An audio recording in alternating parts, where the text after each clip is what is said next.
You have now entered the lab, episode 114. I am Elvis Escobar. He's Fort Sama. Going to join us back in a little. He's on mute because he is fighting a little something going on in his body. We'll discuss in further detail. But episode 114, as most episode lately, sponsored by Broward Vintage, online eBay account, does once a week. Didn't do it last week as far as whatnot. But on eBay, check the link in our bio for that information.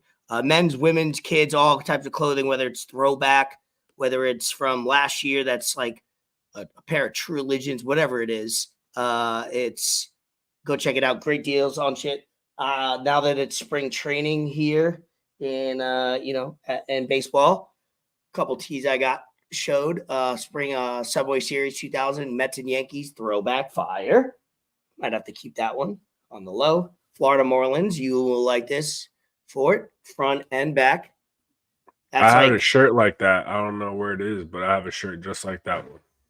There's an OG, and it's an extra large. I'm gonna have to keep that as well. Hold up. Yeah. We got another Florida Marlins one. Yeah, that's what I'm saying.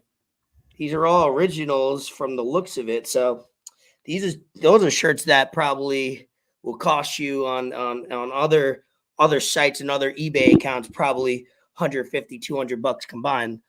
Broward Vintage, a lot less. So go check them out.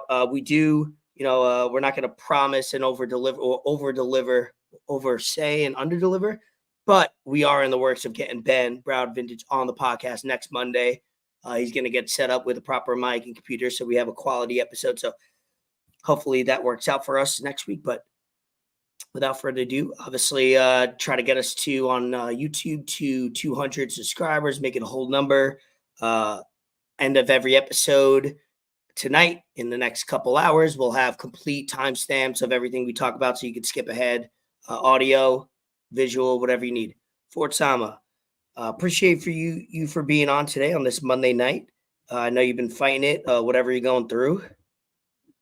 How are you? Surviving. Thriving. I don't know what. Barely. Nah, not even thriving, man. You can hear it in my voice. And like if you look at my face, you can see it in my eyes. My eyes are lower than usual. Yeah, your face is usually not a pretty sight, but definitely today it's it's swollen. I look like I got a lazy ass eye. But no, man. Allergies? What? No, definitely not allergies, because I'm prone to allergies, and this was way worse. No. Yeah, I don't know what I had, man. I was just last week I was already kind of bad, but not as bad. Mm-hmm. Tuesday I was straight. Wednesday I was straight, and I didn't really start feeling it until I don't know, maybe Thursday night. My voice was kind of hoarse. Yep. Maybe you got kind of what I got the other day or last week. Yeah, but I was down bad. Longer. Yeah, I was down bad. I called out of work. So Saturday, I was supposed to have a full day. I was supposed to work 7 to 3 at one job and then get off and work 3:30 to 11 at another job.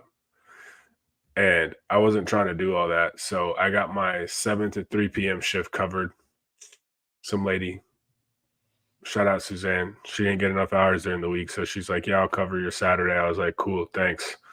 I appreciate that. And then I was just going to work my second job, 3:30 to 11. No problem. But I woke up Saturday, man.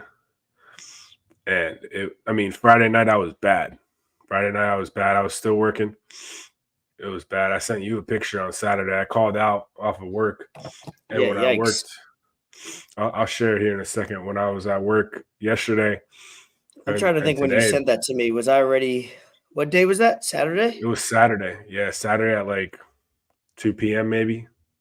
Yeah, that was when I was just about getting ready to get my drink on for the day, and I was like, "Damn, my man down bad." Yeah, so everyone, please share. Yeah, everyone at Publix knows that I'm about that paper and I'm grinding, and like they know that I'm trying to work as much as possible. So they all saw me and they were like, damn, when I knew you called out, I knew you were bad. Like, there you go. You didn't want to call out. You know, like so that. I'm about to share the picture. I sent it here on the.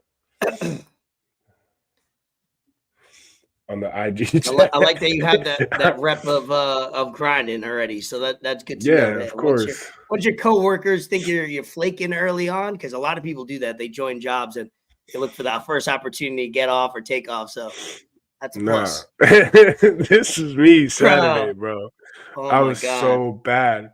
I Was showed that it the to some worst of of my it, or did coworkers. it get worse after that? Yeah, no, that was probably the worst of it, man. Viewer discretion is advised. And that was That only was 2 days probably ago. You're playing hurt right yeah, now. I like that. We play hurt. I played yeah, hurt last week. You're playing hurt. You carried me. I'll carry you. yeah. What I'm we do on. here. I want to say maybe I'm at like 70%, Oh damn. 75%, but my 75% is a lot better than 100 than There you people's go. 100%. Yeah, it's like that athlete will take you at 80% and use you as a decoy in our Yeah, system yeah, yeah, because yeah, we're gonna be better yeah. off with you than without you.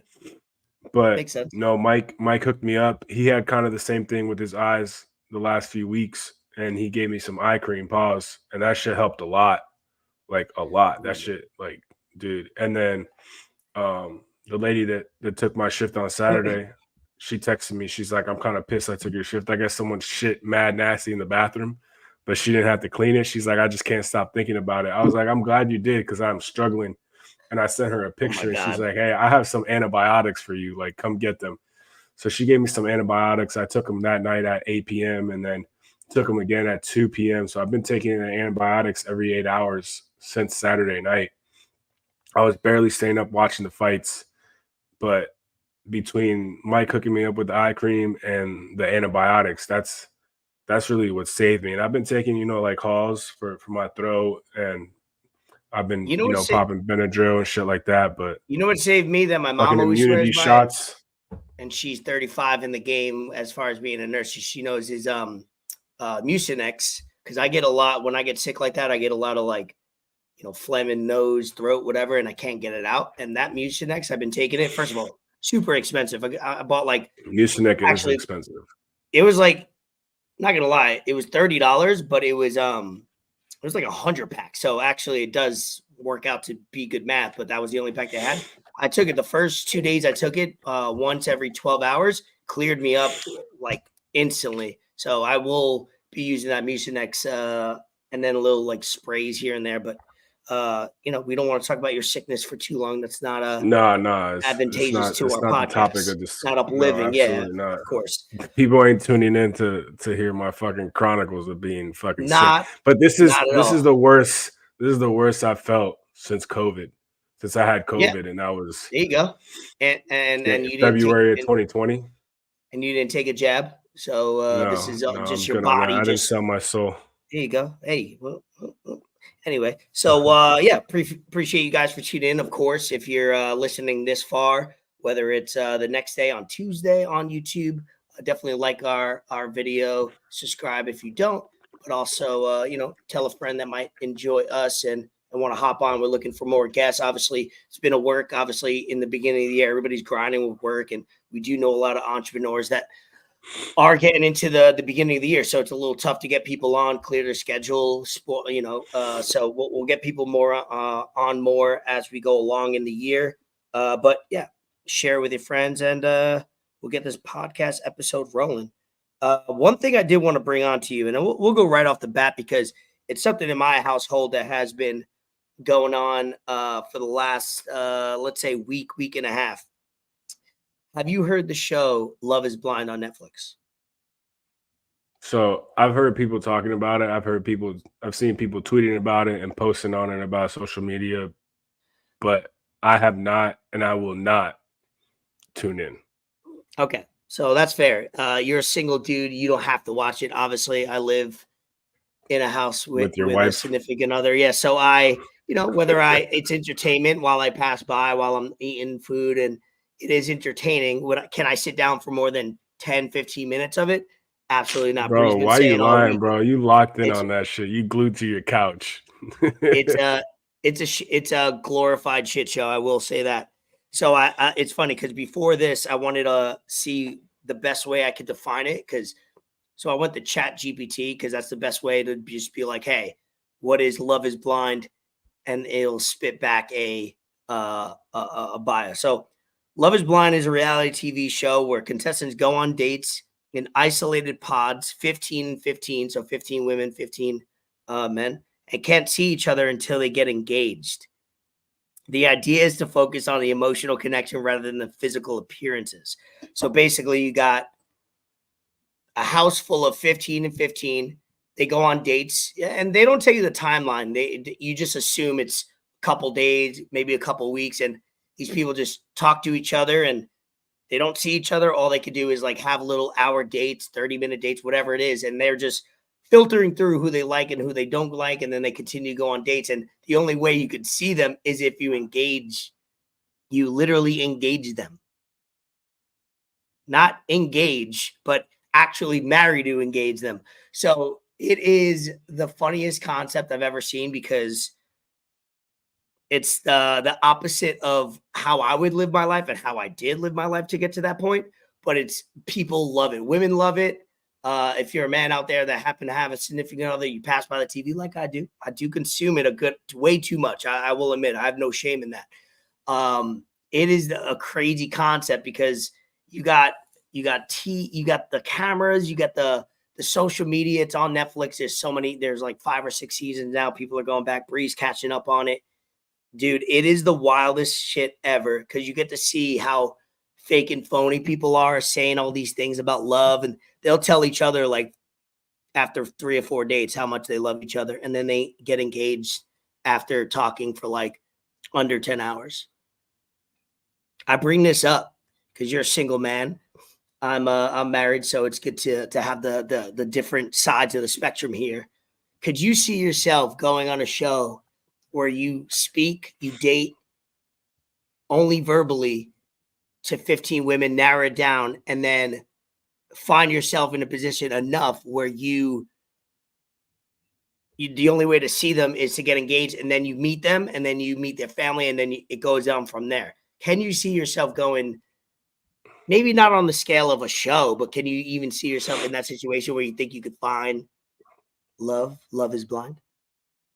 Nah, bro. Absolutely not.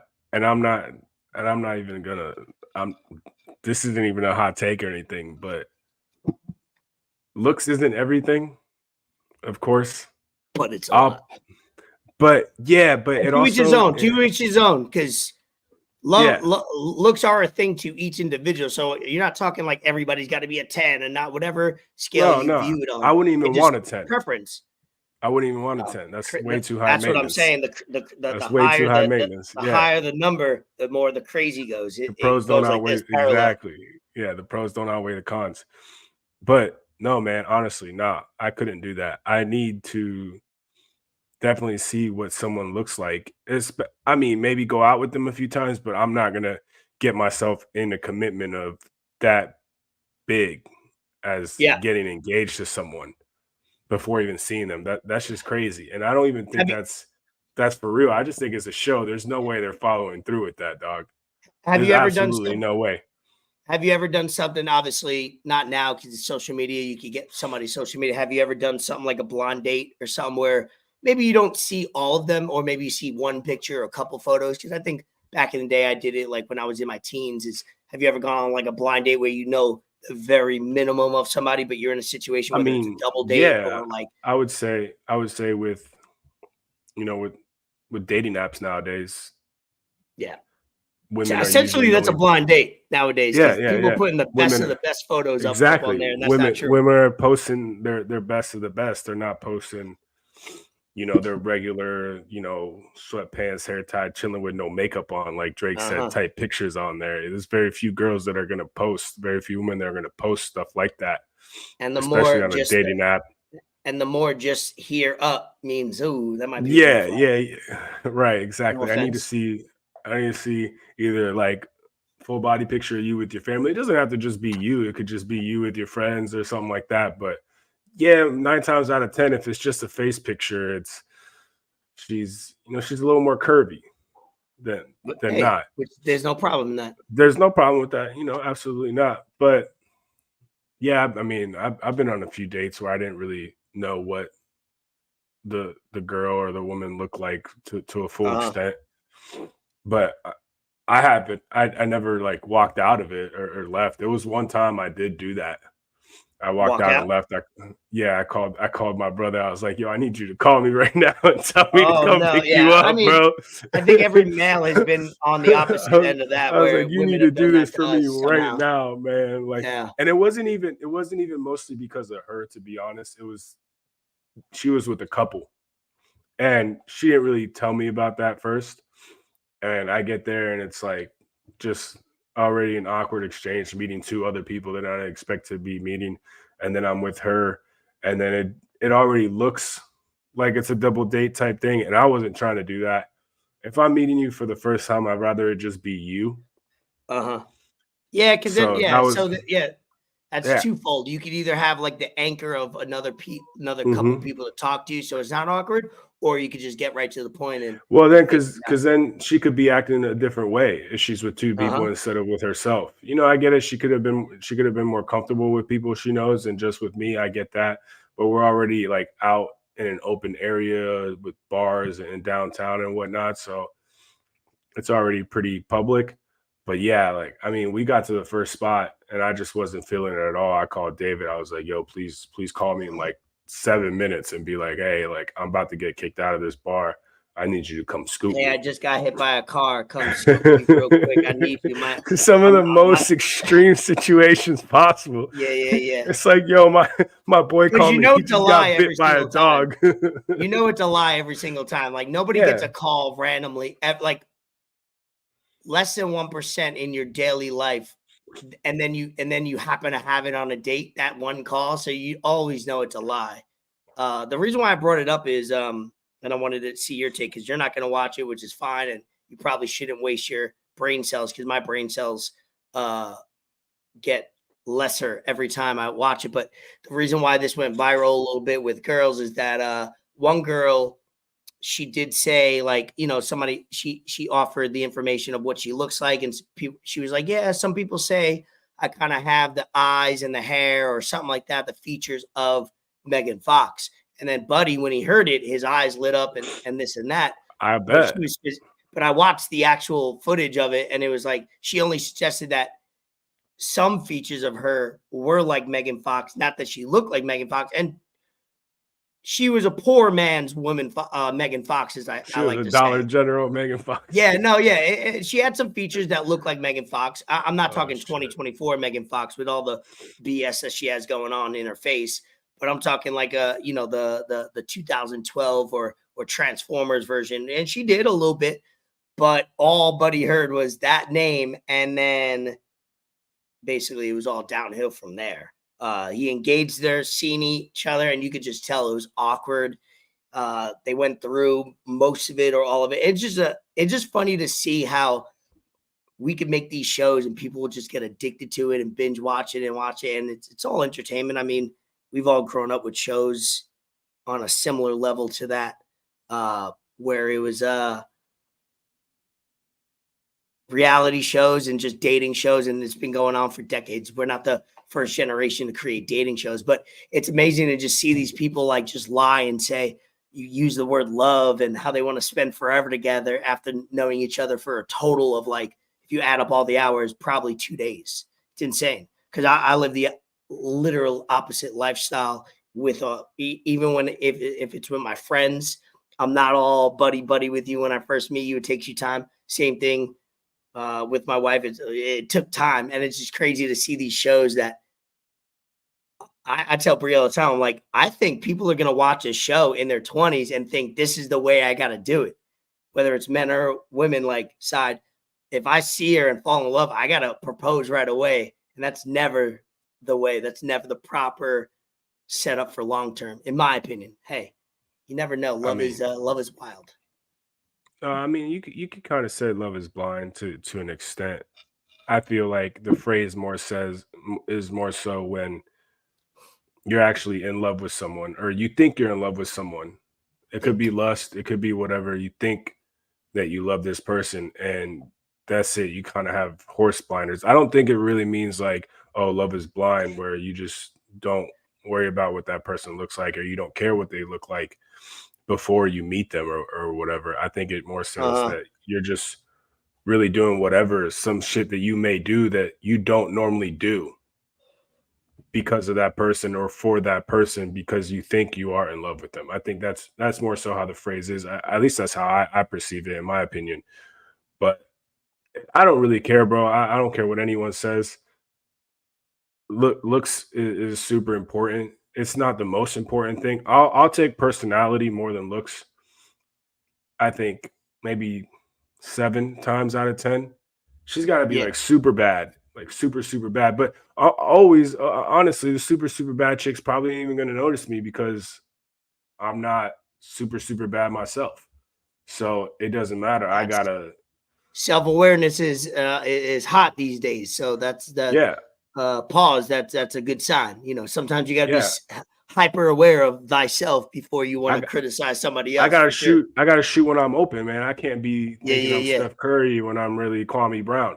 So Well, I'll give you more credit from a bro right. level. I think you're a little bit more Yeah. than Kwame Brown. Yeah. I'll give you more like a Lou Williams off the bench. You know what I mean? Like a He Lou could put Will. up Hey, 20 six at men any like given Lou night. Will. You know, I take it, but There's some. Yeah. yeah, I have my moments. But no, honestly, I feel like you said, self-awareness is key. And you can have confidence. Confidence is cool. I think confidence is sexy. For if a man is confident about himself, it says more. It attracts women, and just like when a woman is confident in whatever she does, that attracts men. Like whatever the case may be, if they're confident in the workplace, if they're confident, when they go out, or if they're confident around others. I'm more prone to being more attracted to a woman that can handle her own in public and carry a conversation and talk to people that she doesn't really know that well. Like if I take a woman out and she's meeting you, Bree, my homies and whatnot, and she's able to hold her own, if I have to like go to the bathroom, or if I'm talking to you like one-on-one and she's talking to other people without me having to initiate it, I feel like that's way more sexy or way more attractive than her having, I don't know, BBL or whatever. That's an extreme example, but that means more to me than a lot of things. Like But I don't have to that's why I initiate brought. anything. You're comfortable with yourself. That's cool. But that's why I brought it up. That's why this plot or this situation or this experiment wouldn't work with somebody like you or even somebody like me 100%, because you need to see them out in the wild, so to speak, where it's like just talking to them one-on-one. Everybody's going to give their best on a first date, the fifth date, especially when you're on camera and all this. They're doing the best of the best. It's a tryout for, even if you want to get girls after the show, it's a tryout. So it's funny just to watch a show. And I only brought it up not because I wanted to be those lame takes.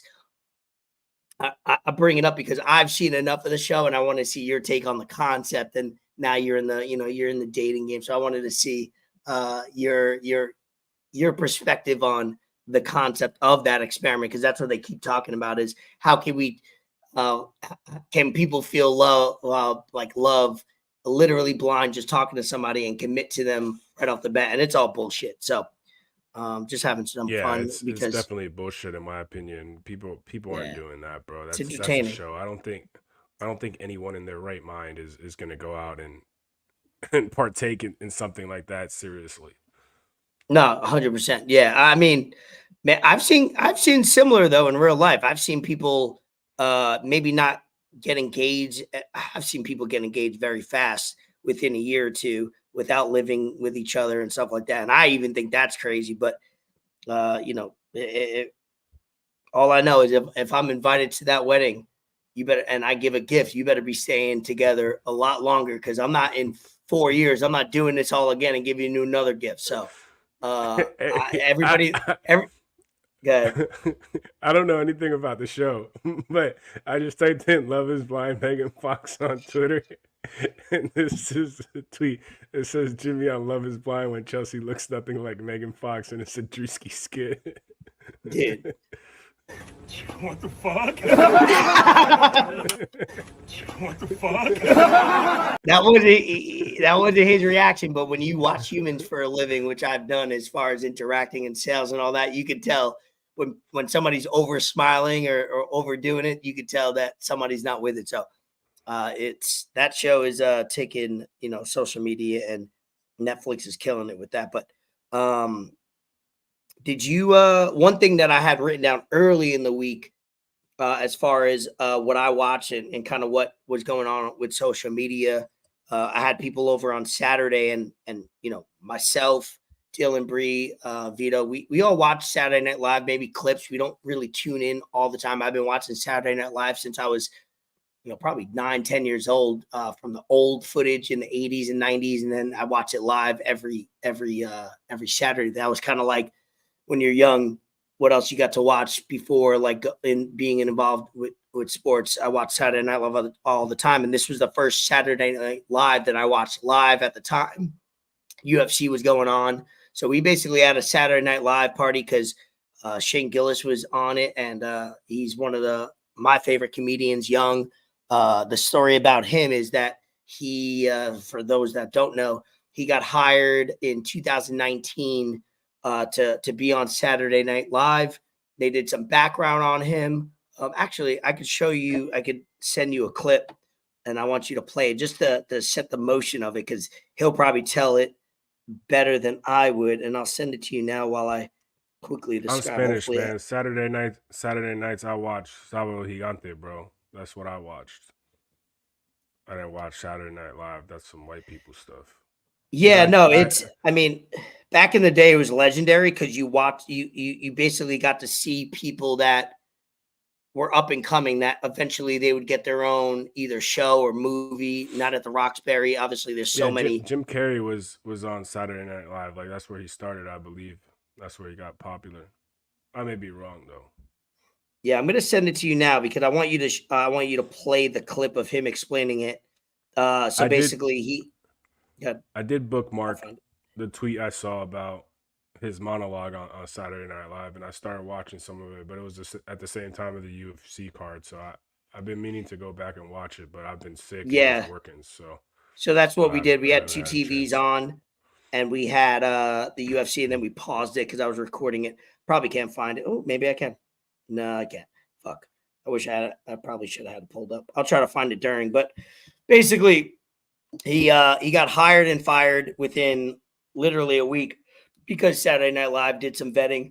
They looked back on some podcasts and he had some racial remarks. He had some controversy thing. And it was when everybody was getting canceled back in the day. He said something, racist, homophobic, whatever. And then they fired him and then hired, they, at the same time they were hiring, he made a joke racially about, I think Chinese people. And then at the same time they were hiring an Asian American at the same time. So it probably wasn't a good look for them. And Saturday Night Live over the last few years has been super one way versus the other. So they didn't, and then after he got fired, basically it blew up because, talent overrules everything. If you're funny, you're funny. So whether you don't get one opportunity, you'll get another. So he's been on Rogan. I've seen him stand up live in Dania Improv. I've watched all his specials, and he's a funny dude. He has I probably should send you this. He has a YouTube page. It's Gillian Keeves. He does basically like Saturday Night Live type clips, like 2 to 5 minutes of like raw funny shit. And it was just basically his opportunity where he got to host it after getting fired, and he did a monologue that was half his normal stand-up. That if you're a Shane Gillis fan, you've heard it. But the big controversy or the big thing that people loved was Saturday Night Live doesn't say 3 words, and he mentioned all the 3 words in his monologue, which is cracker, retard, and gay. And he found a way, which was brilliant in the 10-minute, maybe 6-minute monologue, that he found a way to brilliantly put all those together just to show that, hey, it's comedy, it's funny. You don't have to laugh at every joke, but just know that, like we always say, we're not here to offend people, make people feel awful about themselves. It's just comedy. So some things may work, some things will. I just sent you a tweet of that. It's a minute and a half of him in the opening monologue. If that's it, let me know. Where'd you send it? I found it on Twitter. I sent it to the ETL page in the DMs. Let me see here. Yeah, I don't want to play it because then if it's NBC or whatever, I don't want them to take it down. Yeah, just play it. And then if it gets cut off, it gets cut off. If you're watching it live, at least you get to watch it live. So yeah, hit that, play it. It's but basically it was a breath of fresh air. A lot of people were tweeting that they don't watch Saturday Night Live, and this was the first time they were going to watch it because somebody was going to be on that wasn't going to be coerced in doing something out of what they wanted. So go ahead and play it.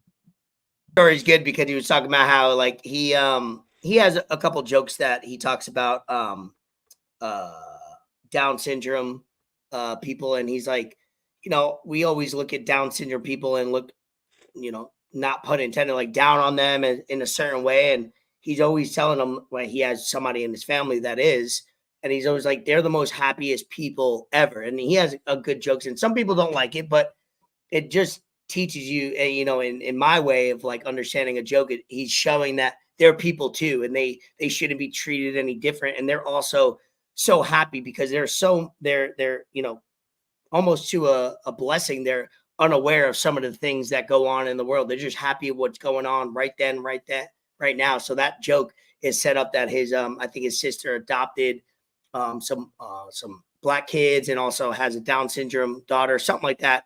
And he was setting up how like I can't wait to see them in school, like make fun of her, and then all of a sudden their brothers show up and it's black kids. So like that's where like comedy is so brilliant, where it's not just making a joke just to be funny and just to be controversial. It actually has meaning to it.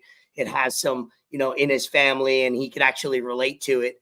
But most people just want to focus on the negative about a joke or something like that. But a lot of the jokes he makes about whether he says the word retarded or not, it just makes me also think about it, because I try to be open-minded. It's like, treat everybody equally and understand that these people are humans too. They just want to hear, they're just like us. They live in the moment and they're happy. And they're one of his jokes is like, you ever meet like a Down syndrome kid and he's like upset and he's like sad all the time? Like, no, they're always happy. They're always like looking at crack jokes. They're always interested in what they're interested in, and you should treat them likewise. So that's like the deeper, darker, or realistic take on that. But it's a joke, and you know how people get offended. But I thought he did a great job, not only in his monologue. I'll send you some clips during the week, and I thought it was very fun. And I thought it started off slow a little bit, but then he got a little better as the night went on. He had some good clips.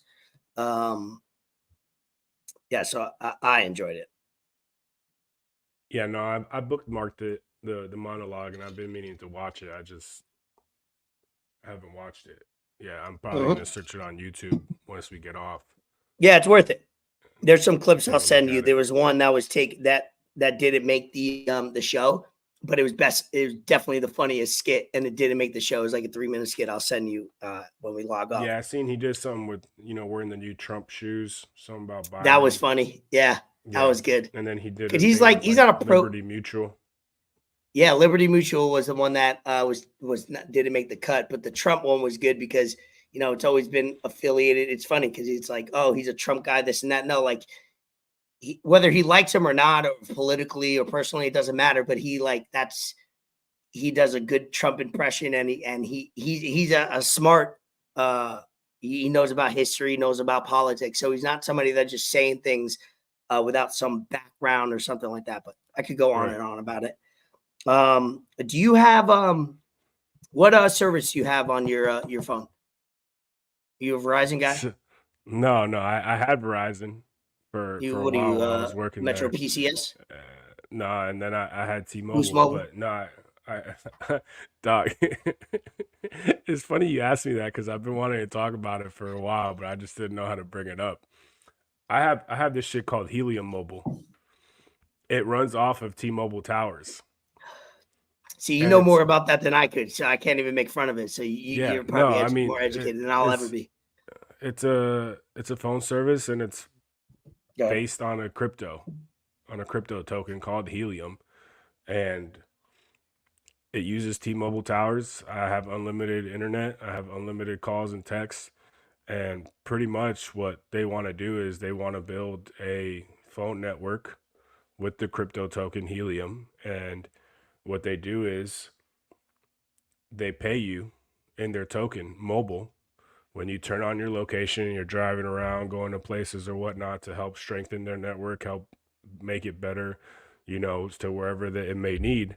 And it's $20 a month. So it's mad cheap. But when you get the tokens, the mobile tokens throughout the week, I get about 3,000 to 4,000 of them a week the last month or 2 months. And it's about $12 to $15 a week, depending on what the price of the token is at the time. And I can use that to pay my phone bill. So I don't pay for phone service. And I'm pretty much on Wi-Fi a lot. So it's not like I'm using the service. But when I go to work, I turn on the location. I let it track my location because your phone carrier is already tracking your location, but they're not paying you for it. You're not being compensated for it. You turn on your location in the app. It tracks your location wherever you go, and it rewards you with tokens. And every week you get a free claim. And it's, like I said, anywhere from $12 to $15. And I just cashed it out the other day. I had $150 in there just for tokens, just from letting it use my location. And I bought some stocks with it, with $150. And that's probably what I'll use. It's worked very well everywhere I've been. Okay. And I've been using it since December. So I have no issues with it. The reason why I asked that is I believe it was, I want to say Tuesday or Wednesday. I woke up and Bree got a text like, oh, AT&T's down right now. There's no service. And at that point, I really, I use Wi-Fi in the house, so I don't really tell if my service is down. I think it was from like, let's say 9 to 12 or even 1. AT&T was down. I had no bars, but the Wi-Fi was working fine. It doesn't affect my life. And I think Verizon was affected maybe, but people are freaking out because that movie came out on Netflix about how like the government or something will shut down the internet and then we'll be gridlocked and, the whole world goes to shit. So it's funny to see people literally overreact to only a couple hours of not having service. And it made me think, it was like, maybe this was, whether it was a test or a technical, the fact that we could have our phones do what they do every minute of the day, 24/7, is amazing by itself, right? Like our phones always work. Like when we have one bar, we all freak out. When we don't have good Wi-Fi, the Wi-Fi goes down in my house. Everything gets shut down. Like we got to figure this out. It just makes me hyper aware. When the web page doesn't load on the first attempt, you freak out. It's like, what do you mean you have to retry? We have to click the button and refresh it. No, your phone phone glitches for a second, and all you got to do is reset the phone, and it's back working. It's so funny how much we rely on technology, internet, Wi-Fi, and other companies to, because I make fun of it, but a lot of people do depend on it with work and stuff like that. So I get it why somebody will freak out, but it's just crazy to have that little humility come back to us and be like, wow, our phone service didn't work for 2 hours of probably like the last 2 decades. And all of a sudden we're like, oh, something's going on.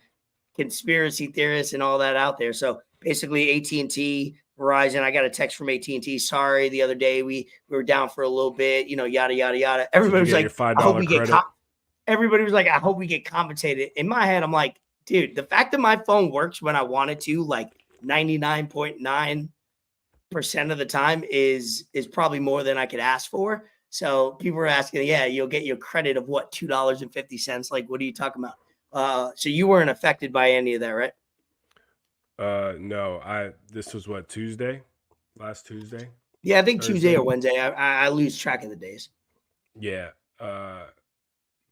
No, I was probably sick in bed, sleeping it off.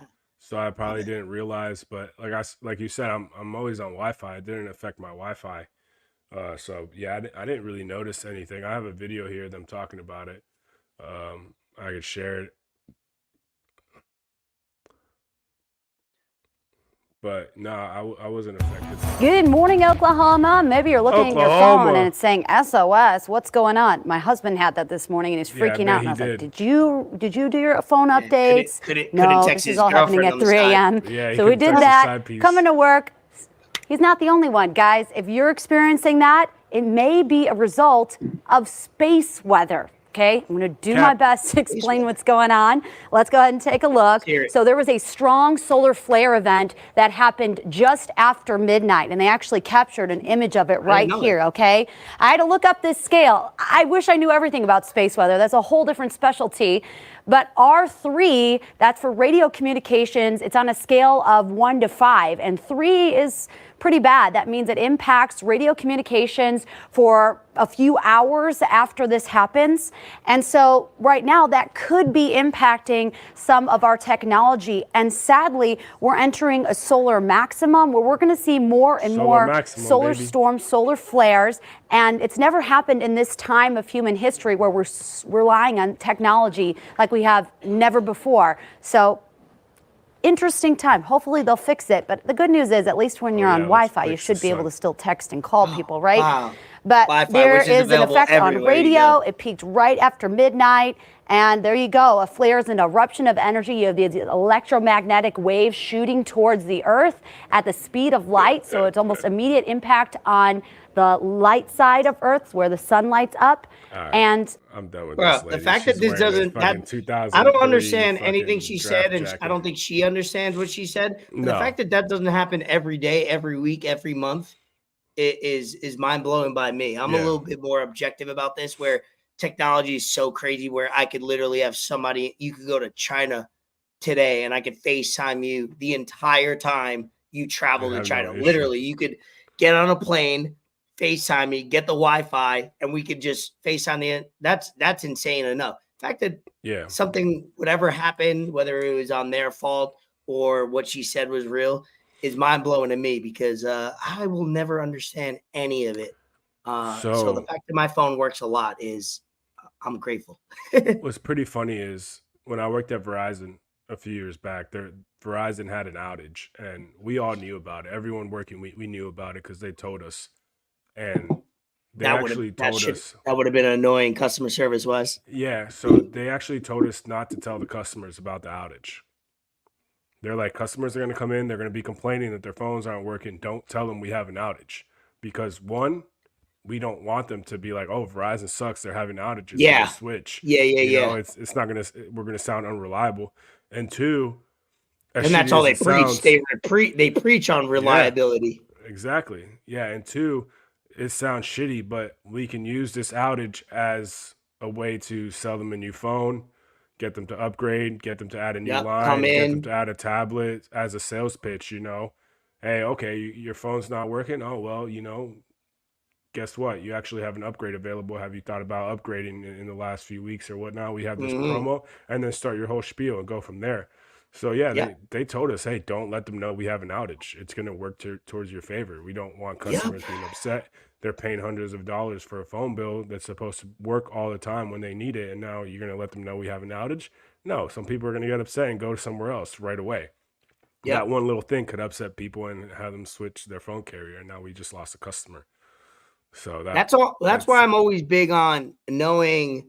I talk to people all the time because I take pride in being self-proclaimed savant as far as saving money and also looking for different avenues. We've talked on this podcast about, I went from Xfinity to YouTube TV, and I've saved money using AT&T Wi-Fi. I've talked to a few people that switched over since. They do things, whether it's they do it on purpose or just an accident that they take advantage of. And I've called a few times about a complaint, and next thing I know, I'm upgrading my Wi-Fi. I did that recently with AT&T, where I seen a charge for $5 more than I have liked. I called them up. All of a sudden, they got me. They were like, oh, we could save you $5 by doing this, but then you could upgrade to make it. Now, all of a sudden, I went from now I pay the same amount after they charge me more money, but now I get more Wi-Fi. So it's always, you got to understand, there's always schemes that businesses are always looking to meet their quota.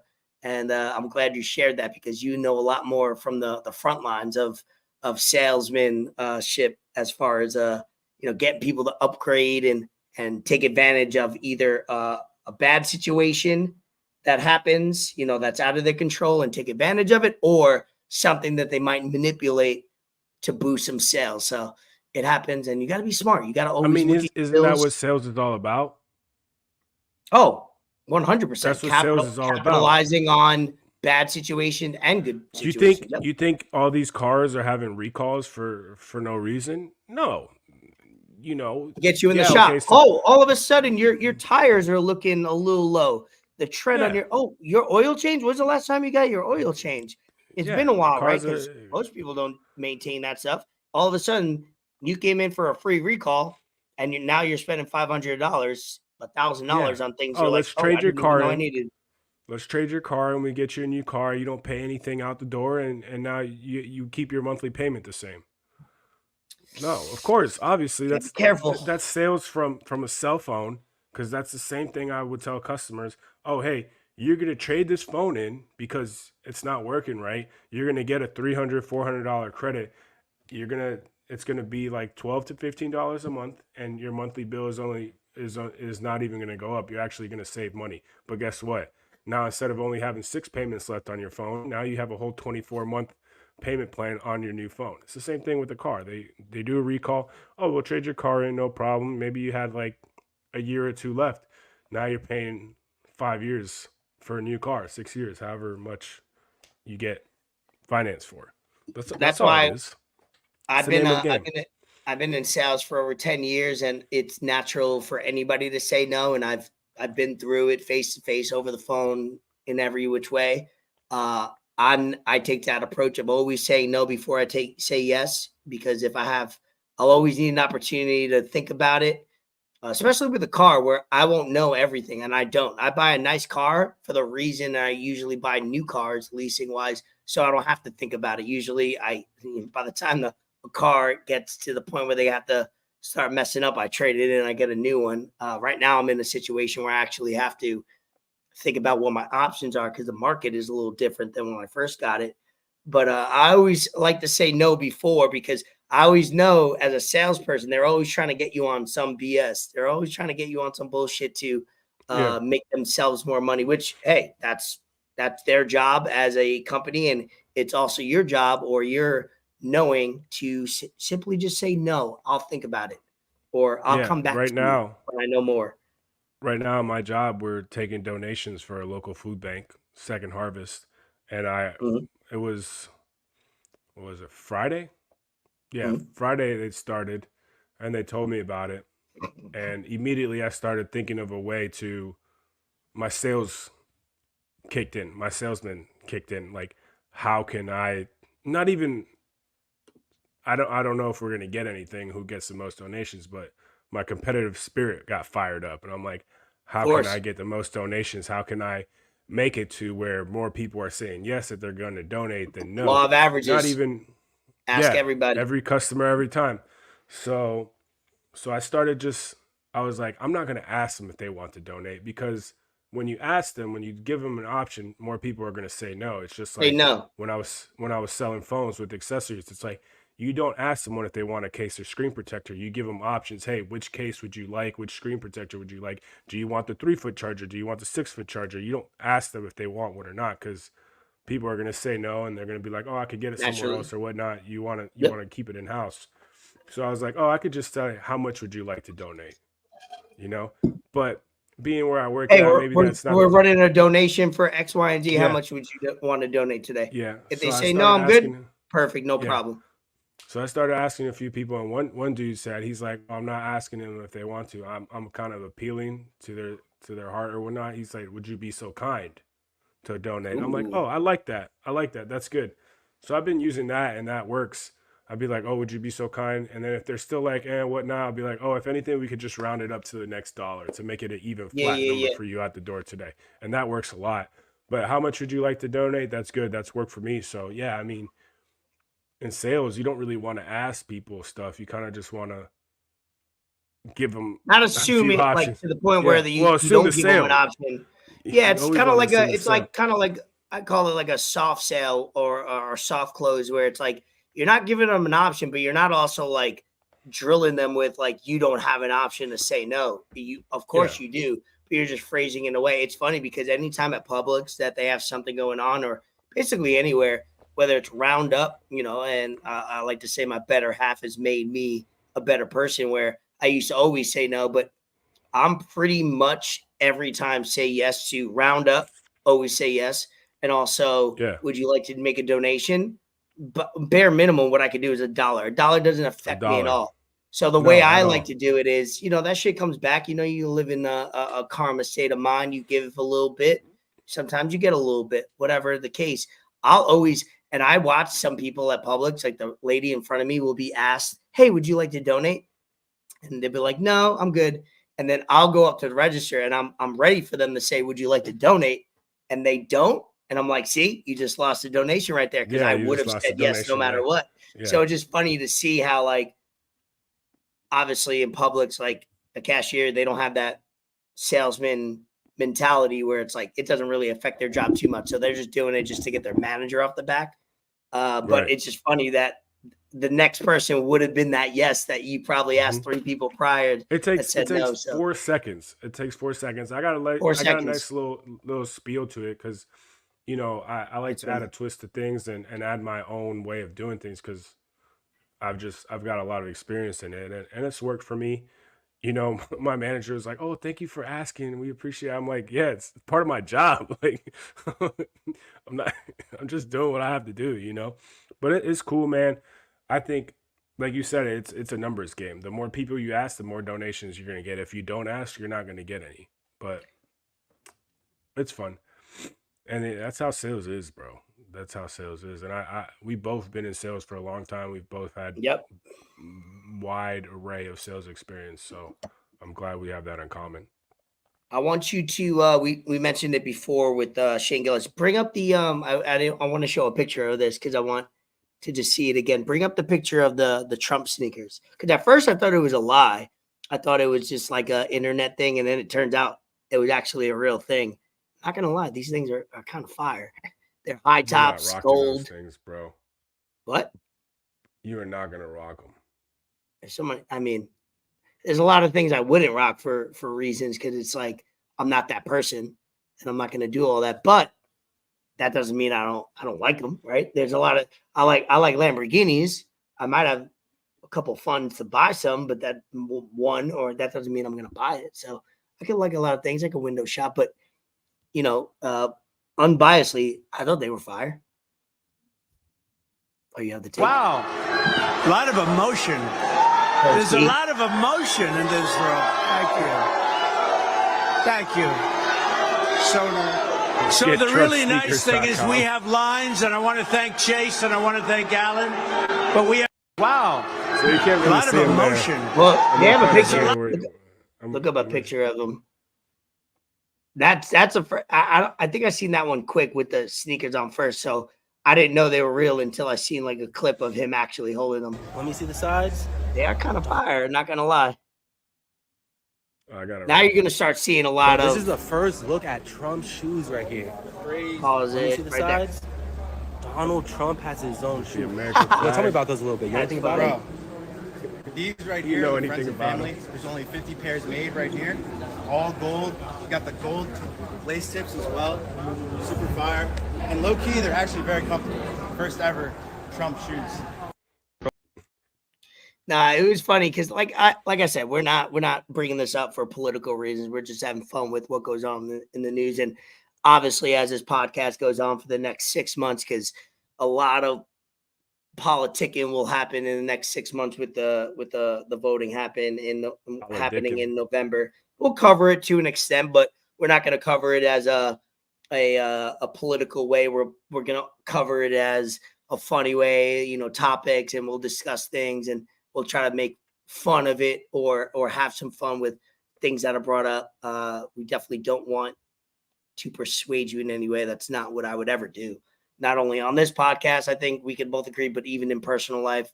But him coming out with sneakers is amazing. That means somebody independently made those sneakers, said this is what we're gonna do, and they put it out. They look kind of fire. They look kind of Nike-ish.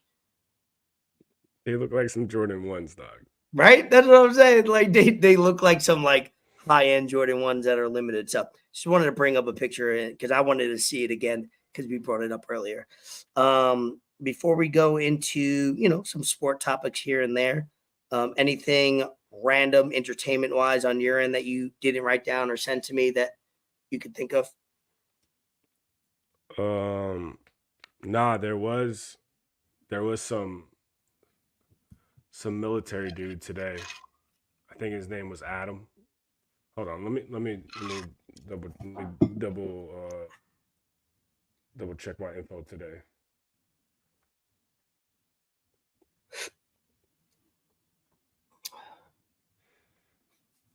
Because before there's a lot of uniform talk in MLB that I want to bring up, and I know those pictures are horrendous that came up. So, as we talk about Broward vintage and quality clothing. A dude today, he was so allegedly he was a U.S. service member. I'm not sure if he was or not. He set himself on fire in front of the Israeli embassy in Washington, D.C., and he yelled out "Free Palestine." And he had posted while on fire. He set himself on fire. I'm not going to share the video because it's probably going to get taken down, and two, it's not something that we're going to really want to show on this podcast. But his name was Aaron Bushnell, and supposedly his last words were "Free Palestine," and he had posted on his social media. I'm trying to find the exact post. I only see that stuff on a couple accounts that I follow, but another topic that died down after it got so popularized, and we talk about it all the time, where things are news until they're not. Things are hyper focused and talked about, and everybody makes a post, and then all of a sudden people are like, "Oh, my life goes on," and we forget about it, right? Yes. So on Sunday, February 25th, he said, "Today I'm planning to engage in extreme act of protest against the genocide of the Palestinian people. The below link should take you to a live stream and recorded footage of the event, which would be highly disturbing. I ask that you make sure the footage is preserved and reported on." And he pretty much said something along the lines of, "This is what your government is doing. You're being sold out." He's like, "I'm tired of participating in genocide. This is what our ruling class has decided will be normal. No one should have illusions of how government view the sanctity of life." And pretty much, that's what he did. And he set himself on fire. It was kind of a really crazy sight. If you want to watch it, I mean, it's all over social media. But that was the only thing I can think of. I don't really have anything else. I haven't really been on social media too much the last few days. UFC Fight Night in Mexico City was off the chain. Yeah, talk about that real quick. I was surprised. For the most part, all Mexican card. There was at least one Mexican per fight. Right. I love that they do that. I think they need to keep doing that, highlighting the countries that more show up in their fighters and whatnot. I'll just really talk about the co-main and the main event. Co-main was Brian T. City Ortega, Yair Pantera Rodriguez. I had Yair winning. Yair has had a interim belt. He fought Volk, so I thought he would go in there. And Brian Ortega hasn't really fought in a year and a half. Last time he fought, he fought Volk. He was heartbroken. Yeah, and he's gone through a lot of stuff the last year and a half, man. He fumbled Tracy Cortez. He had a few shoulder surgeries. So, I thought Octagon rust would be a thing, but he went in there. First round, he kind of got shaken up a little bit. Second round, he definitely won the second round, took Yair down, had ground control, and won that second round. And then third round, he came out and got a submission, a nice triangle choke and won. I was surprised about that. Class act, he asked Mark Goddard not to raise his hand, saying, he had a lot of respect for Yair. People were booing him because, he was coming out of, the USA, but he got out there and started talking in Spanish and appealed to the Mexican people and I guess won their hearts over. So, man, shout out to Brian Ortega. He said he had been through some dark times and he found God, and now he's doing a lot better. So I hope to see what he has in store for us. His next few fights, has anybody been through dark times and not found God? Yeah, right. That seems to be I don't mean to be anti-religion, but I'm just saying, like, a lot of times, man, sometimes you need the higher power, right? Right, yeah. And then main event was Brandon Royval and Brandon Moreno. Again, I thought Moreno was going to get the dub. He's been in a lot of championship fights. He's fought Figueiredo 4 times. In that belt had gone back and forth. He just fought Pantoja and lost. So I was like, well, he's got more of the championship experience. And Royval is definitely great, but I didn't think he was at that level just yet. And he came out there and, I mean, he pressured Moreno the whole time. He was on him. He looked more in the fight than Moreno. Moreno had 1 or 2 moments where I thought he could end the fight, but besides that, he wasn't as crisp and great as he usually is. And that was a little concerning, especially with him, being in Mexico, his home country. So that could have affected him a little bit. And also, Royval says that allegedly he tore his MCL in the first round, and he still won. So that's pretty impressive. I'm just excited. There's a fight night this weekend. It's a heavyweight event. So if you're not really into UFC, which I'm not sure how you're not at this point, you can't go wrong with the heavyweight event. It should be a barn burner. It should be fun to watch. And then March 9th, not this weekend, but the next weekend, we got UFC 299, Sean O'Malley, Chito Vera in Miami, Florida. So Miami's going to be popping in the next 2 weeks for sure. Yeah, man. That card, I just passed by something. 299 is super stacked.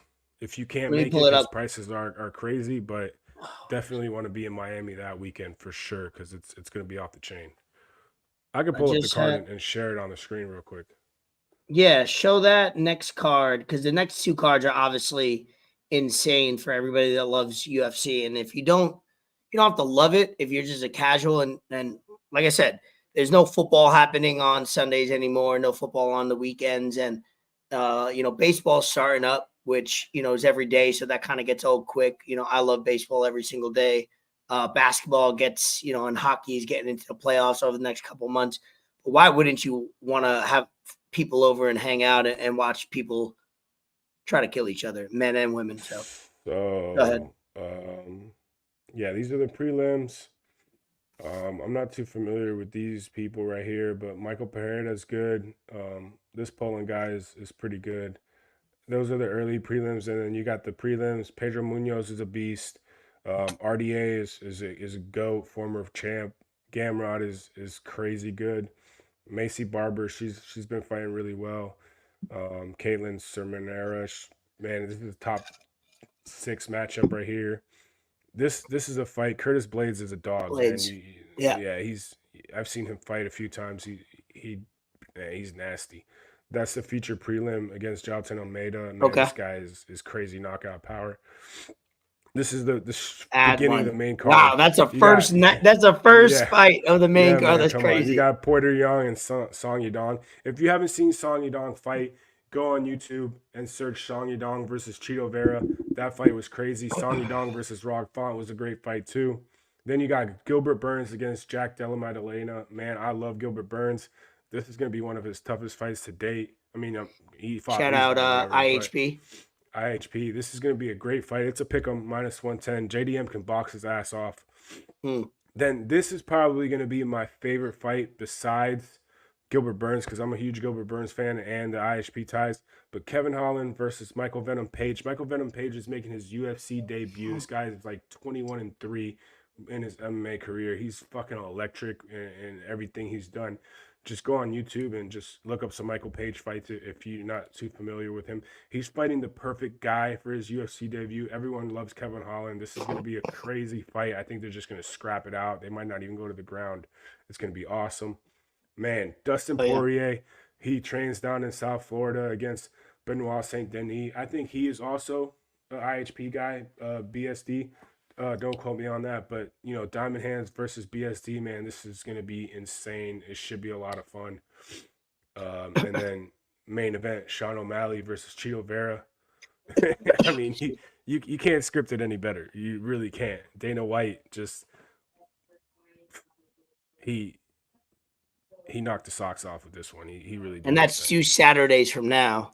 which is amazing. And then that 300, which is happening April 13th. Man, the first time I looked at it, I sent it to you and your brother. And like I said, I'm a little less knowledgeable about quality of fights or whatever, but I had no names, and all I had to do is look at it. I'm like, the prelims are stacked, and then you get the main card, and I'm just like, that's going to be an event. And obviously for any round number like 300, 250, 275, stuff like that, they're going to stack the card, and UFC knows what they're doing. And like I said last week, with Chandler doing a little promo calling out Conor McGregor on WWE, which you got UFC that is trying to become WWE globally. WWE is becoming that global brand. They just had a PLE, which is premium live event. They don't call them pay-per-views anymore because they don't have to pay per view, literally. So they just had their event in Perth, Australia.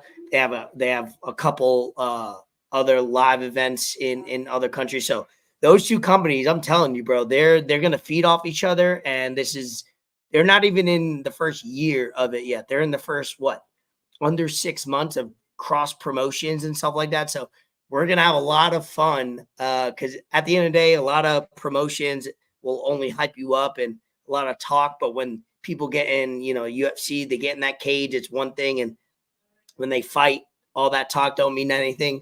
Obviously in WWE, which I love, the talking also helps the fight. And, you got The Rock now, Roman Reigns, all that for WrestleMania coming up in April. It's I think over the next couple months with 299, 300 and WrestleMania coming up, you're going to see a lot of cross promotions because UFC is going to want to take some wrestling fans and want to feed into that.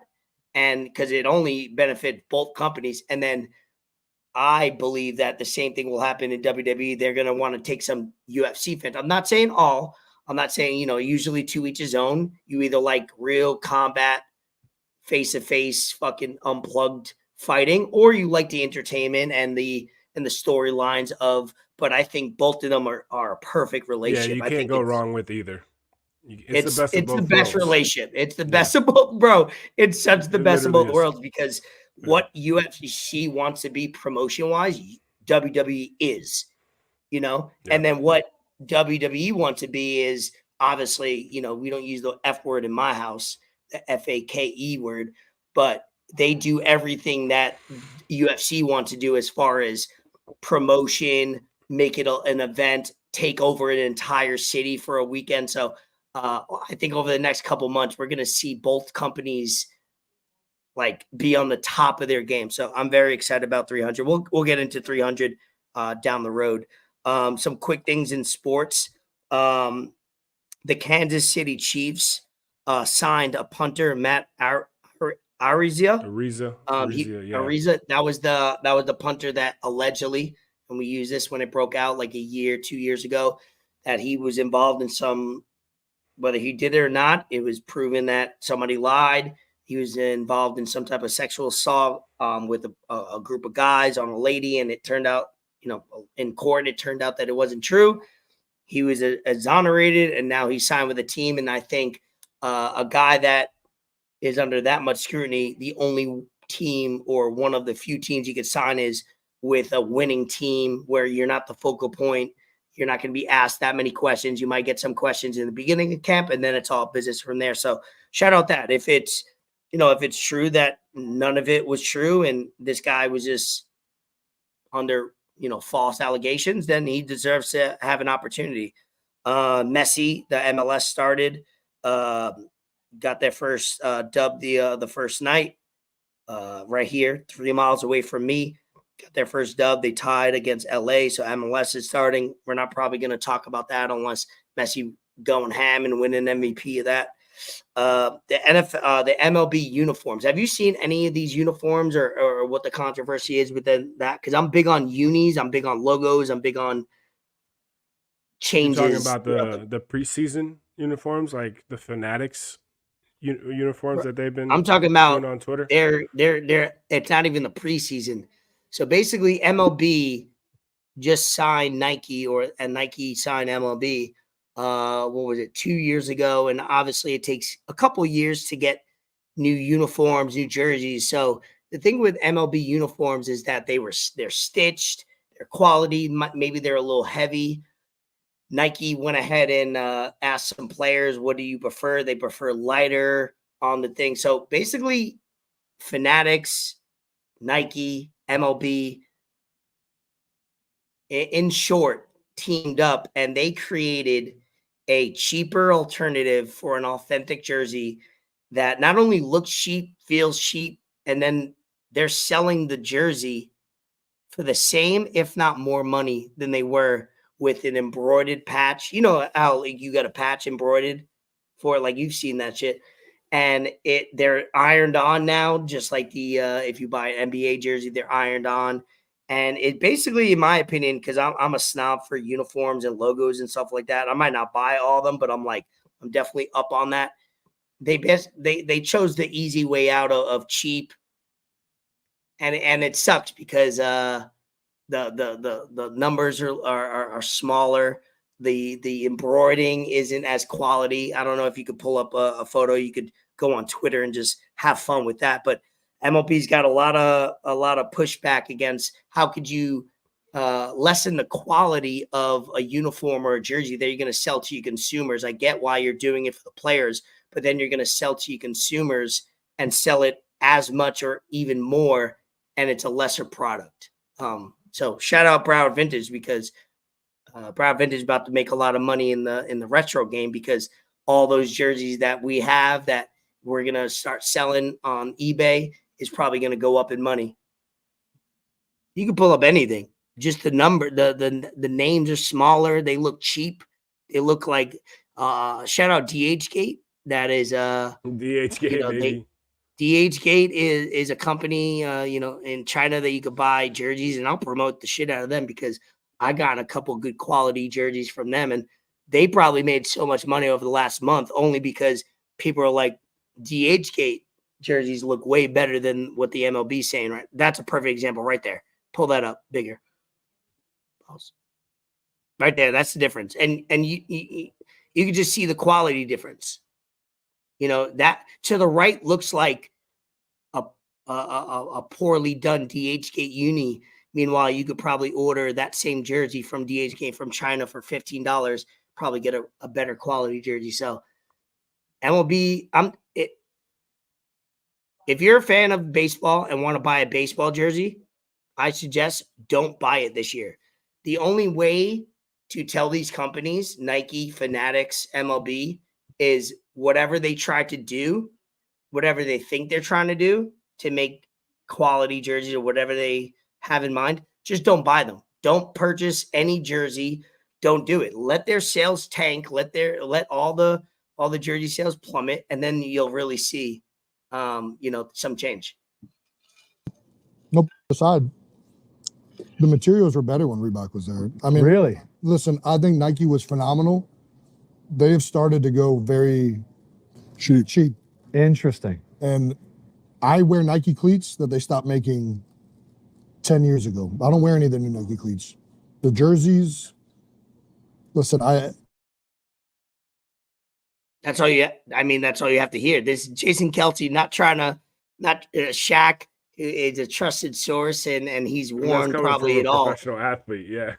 Two professional athletes, one that's just played and one that hasn't. And Shaq, I trust his opinion as far as kind of trust, because he tried to, the Shaq shoes, he tried to be lower quality, but at least meant for people who could afford it. Yeah, I'm a Nike head, and I'm all for Nike. All my sneakers are Nike. All my athletic wear are Nike. But there comes a time where you got to stop buying a product just to not boycott. I'm not sending out tweets. I'm not telling other people don't buy Nike until they. But when you see quality going down and the price remains the same or more, you got the only way as a consumer to send a message is just don't buy anymore. Just take a little pause on it, because the quality's going down. They're taking advantage of the licensing. They're taking advantage of the name, and they think they're like any company. They think they're slick. They could save money here and there. And the consumer's going to buy. Why? Because that's all they know. Regardless. So just don't buy, is my opinion. Like I said, I'm not going to put out a protest. I'm not going to stand in front of Nike headquarters and all that and protest. But when you see something go down in quality and the price remains the same, or if and goes up a little bit, do as you should do, is just don't purchase. And then we'll see. So MLB's got to clean that up. I did want to talk about the new Clippers logo. I don't know. Have you seen the new Clippers logo? Yeah, I saw. How many times are they gonna change their logo in the last? Well, the last time they really changed it was I think like 8 years ago, 7 years ago. It seems a lot sooner, but they had the same logo of their losing times for like 30 years with early 90s and 2000s. They kept that for a while. But the newest one, or the one that they wear now, it looks cheap. It looks like if my nephew was on Photoshop, he could do a better job as far as the logo and the unis. I personally like the new logo and the unis. It's different. They're opening up a brand new arena next year, which costs billions of dollars, and it's probably the most. What's Buddy's name that owns the Clippers? Steve Ballmer. Yeah. So he's in the tech industry, and I think they say that arena is going to be the most tech savvy arena in the league, which I don't doubt, just like a SoFi that opened up in LA. So the new logo, I think, is better. If you want, you could go look it up on yourself and let us know what you think. I think it's a lot more crisp. It's not perfect, but anything's better than the current Clippers logo and uniforms. I think it was very basic, cheap looking. This actually has some thought and some history behind it. That's all I got on my end. The only thing I have is me and Bree binge watch Ozark. Have you watched Ozark? I have. Great show. Yeah, so we watched Ozark when it was live during the pandemic and going on. It took us, so it's 4 seasons, probably, what is it, 12? Do a quick math. It's basically over 45 episodes. In 2 weeks, we watched 45 episodes. We binge watched like over and over. It's such a good, watching it this time made me realize, and those who have watched the great quality series one time years ago, go back and rewatch series because you have a more appreciation. You might remember some things, but rewatching that, we only just rewatched. We only watched season 4 2-3 years ago. When we played season 4, the latest season, I forgot half the stuff because there's so many things that we consume. Man, that series is in my now all-time like top 10, probably lesser than that, like top 5 or 6 of all time, because the storyline, everything is just perfect. I think Ozark's True Detective 4 just ended. A lot of controversy with that. It was a lot of women involved in that, and that's controversial enough. A lot of companies trying to put women at the forefront and casting wise, but there is a movie out there that is a part of the Marvel empire that did crash and burn recently. That was an all women. Sydney Sweeney was in it, which probably the only reason I heard that you go watch that movie is Madam Web. It's called generational talent. Yeah, generational talent. And I heard the only reason why you go see that movie is just to watch her the whole time. But other than that, it's hot garbage. That's all I have on my end, brother.